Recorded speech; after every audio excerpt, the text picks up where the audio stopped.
خاتون نے پوچھا ہے جی پاکستان سے سوال ہے، میری سسٹر کو ایک شیعہ لڑکا پسند ہے، اس نے 3 سال پہلے رشتہ بھیجا تھا لیکن ہماری فیملی نے شیعہ ہونے کی وجہ سے مسترد کر دیا تھا۔ میری بہن ابھی بھی اس کو پسند کرتی ہے اور کہیں اور شادی کے لیے رضامند نہیں۔ جب کوئی رشتہ آتا ہے تو وہ عجیب قسم کا رد عمل ظاہر کرتی ہے، رونا شروع کرتی ہے۔ میری فیملی نے استخارہ بھی کیا مگر اس میں بھی اچھا نہیں آیا۔ ہم نے اس کو سمجھانے کی پوری کوشش کر لی لیکن سب رائے گاں۔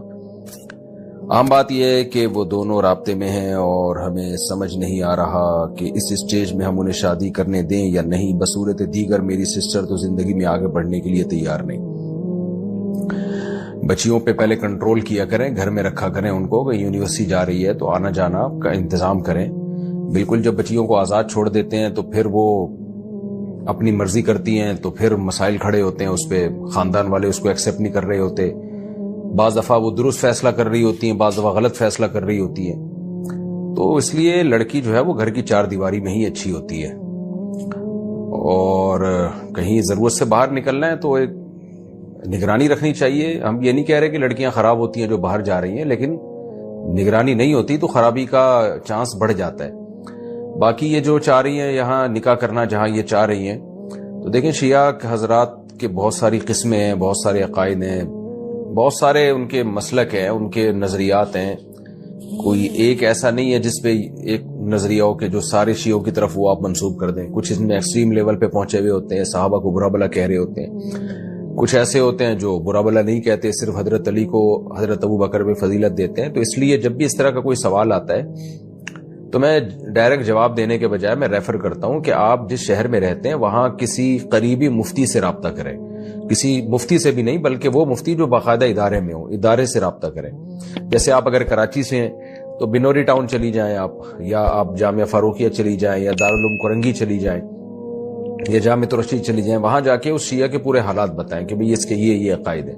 اس کے بعد وہاں سے فتویٰ لیں آپ۔ تو علی اطلاق اس بارے میں میرے لیے فتویٰ دینا بہت مشکل ہے۔ تو جس کی طرف سے نکاح کا پیغام آیا ہے تو اسپیسیفک اس کے عقائد کے بارے میں جان کے آپ وہاں سے کہیں سے فتویٰ لیں کہ تاکہ آپ کو پتہ چلے کہ یہ نکاح جائز بھی ہے یا نہیں ہے۔ اے میری قوم، اعتراضات چھوڑ دو، استغفروا ربکم، رب سے توبہ استغفار کرو۔ دیکھو وہ لوگ استغفار کا مطلب سمجھتے تھے، ہم لوگ استغفار کا مطلب نہیں سمجھتے۔ جب شعیب علیہ السلام نے کہا استغفار کرو تو ایسا تو ان کے لیے تو بڑا آسان تھا، ایک تسبیح استغفار کی صبح پڑھ لیتے، ایک تسبیح شام کو پڑھ لیتے۔ کہتے اتنی سی بات ہے تو ہمیں تو نماز پہ ویسی کوئی اعتراض نہیں، تو استغفار کی ایک تسبیح پہ کیا اعتراض ہوگا؟ وہ سمجھتے تھے کہ استغفار کا مطلب ہے گناہ سے توبہ، جو ڈنڈی مار رہے ہیں یہ چھوڑیں اور پھر اللہ سے توبہ کریں۔ یہ والی توبہ آج کل مارکیٹ سے کیا چل رہی ہے؟ بہت سی چیزیں مارکیٹ میں شارٹ ہو گئی ہیں بھائی، لوگ چینی کو روتے ہیں، یہ شارٹ ہو گئی، وہ شارٹ ہو گئی، اور بھائی بہت ساری چیزیں شارٹ ہوئی ہوئی ہیں۔ تو یہ والی توبہ آج کل مارکیٹ سے کیا چل رہی ہے؟ شارٹ چل رہی ہے۔ استغفار، استغفر اللہ، ڈرامہ دیکھ کے بھی استغفار ہو رہا ہے، ہائے ہائے کیسا ہو گیا ہے، کیسی ہیروئن ہے، توبہ توبہ، ٹھیک ہے نا کیسا ہیرو ہے، ہائے اتنا گندا گانا، توبہ توبہ استغفر اللہ۔ تو یہ استغفار چل رہا ہے آج کل۔ تو استغفار کا مطلب وہ لوگ بولو بھائی، سمجھ وہ کچھ لوگ بیٹھے ہوئے تھے نا، ایک بس میں جا رہے تھے، سب ایک بس میں جا رہے تھے، ذرا دیندار تھے وہ، تو سب نے تہیہ کیا بھائی اگر کوئی لڑکی خاتون ماتون نظر آ گئے نا تو استغفار پڑھنا بھائی، ٹھیک ہے نا، کیا کرنا ہے تاکہ نظریں نیچی کر لیں، توبہ استغفار۔ تو جیسے ہی ایک نے پڑھا نا استغفار استغفر اللہ، تو سب نے کہا کہاں ہے سب نے کیا کہا، وہ لاشعوری طور پر نکل گیا نا کہ چلو استغفار کریں گے لیکن ذرا دیکھ تو لیں، بولے بتا یار کہاں، تو وہ لاشعوری طور پر ہوتا ہے بعض دفعہ۔ تو شعیب علیہ السلام نے کیا کہا؟ استغفروا ربکم ثم توبوا الیہ ان ربی قریب مجیب ان ربی رحیم ودود۔ ایک جگہ فرمایا رحیم بھی ہے اور بہت محبت کرنے والا ہے۔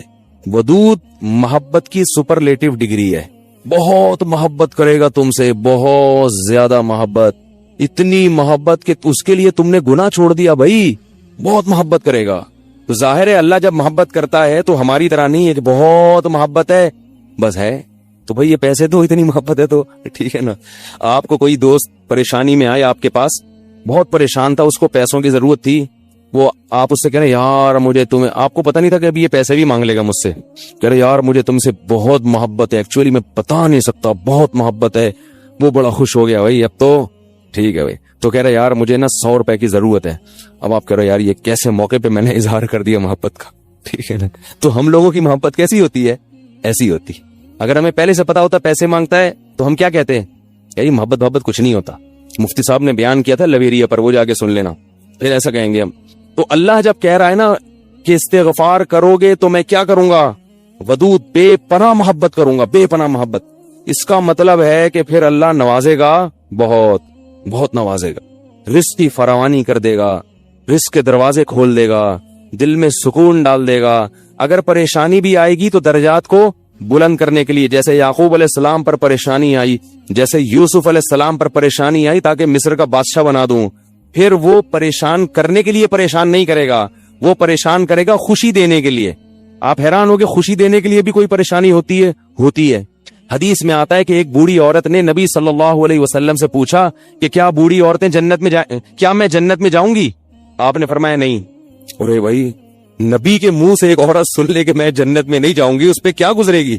اس کا مطلب جہنم کا ٹھپا لگ گیا, اسٹیمپ لگ گئی. اتنی پریشان. خود سوچو کہ جن صحابہ کو جنت پر ایسا یقین تھا جیسے اپنی آنکھوں سے دیکھی. حضرت علی کی ایک روایت ہے کہ میں اگر جنت کو اور جہنم کو اپنی آنکھوں سے دیکھ لوں تو میرے ایمان میں اضافہ نہیں ہوگا. تو جن لوگوں کا ایمان ایسا ہو نبی پر, ایک ایک بات پر, وہ نبی کے منہ سے سن لے کہ میں جنت میں نہیں جاؤں گی تو اس پہ قیامت نہیں آ گئی ہوگی. رونے لگی, پریشان ہو گئی. کچھ دیر میں نبی نے فرمایا کہ جاؤ گی جوان ہو کے. اس کنڈیشن میں اب یہاں ایک نقطہ اٹھایا ہے کہ بھئی ایسا مذاق کرنا جس سے تکلیف ہو. کسی مسلمان کو تکلیف دینا تو جائز نہیں ہے, تو نبی کیسے تکلیف دے سکتے ہیں؟ اتنی تکلیف میں ڈال دیا بیچاری کو. تو اس کا جواب یہی ہے کہ بعض دفعہ تکلیف کسی بہت بڑی خوشی کا پیش خیمہ ہوتی ہے. نہیں آئی بات؟ اگر پہلے تکلیف میں نہ ڈالا جاتا تو بعد میں جو اس کو راحت ہوئی ہے نا, وہ راحت نہ ہوتی, وہ خوشی نہ ہوتی. اس خوشی تک پہنچانے کے لیے پہلے تھوڑا سا تنگ کرنا ضروری ہے, ورنہ وہ خوشی نہ ہوتی.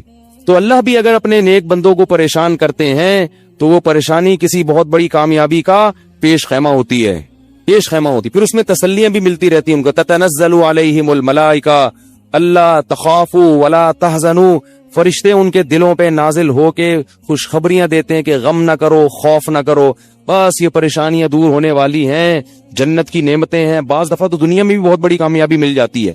تو اب وہ اچھا یہ بات مسئلہ ذہن میں رکھو کہ اللہ ودود ہے, محبت کرتا ہے اپنے بندوں سے بے پناہ, رحیم ہے, غفور ہے. یہ بہت بڑی غلط فہمی ہے کہ گناہگاروں کے لیے بھی ہے. نا نا نا نا نا, گناہگاروں کے لیے نہیں ہے. جو گناہ سے توبہ کرنے والے ہوں ان کے لیے ہے. ہمارے ہاں بعض خطیب اللہ کی رحمت کو ایسے بیان کرتے ہیں کہ گناہگار سمجھتا ہے کہ اللہ مجھ سے بھی بہت زیادہ محبت کرتے ہیں, حالانکہ وہ کبیرہ علانیہ گناہوں کا مجموعہ ہوتا ہے. وہ آدمی گناہوں سے اللہ کبھی بھی محبت نہیں کرتے, تو گناہگار سے کیسے محبت کریں گے؟